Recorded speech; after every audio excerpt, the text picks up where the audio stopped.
Details చూస్తే కరీంనగర్ లోని mission hospital ఎదురుగా ఉన్న శ్రీ చైతన్య జూనియర్ కాలేజీలో ఫుడ్ పాయిజన్ కలకలం రేపింది. ఉదయం హాస్టల్లో అల్పాహారం తిని ఇంటర్ ఫస్ట్ ఇయర్ విద్యార్థులు అస్వస్థతకు గురయ్యారు.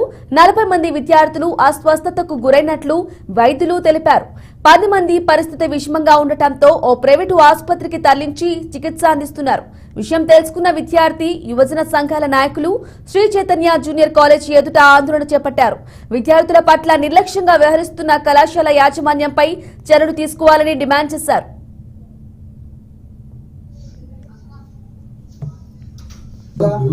గురుకులంలో రోజు ఒకటి అవుతుంది. ఇప్పుడు మనకు స్టేట్ వైజ్ రోజు ఒకటి అవుతుంది.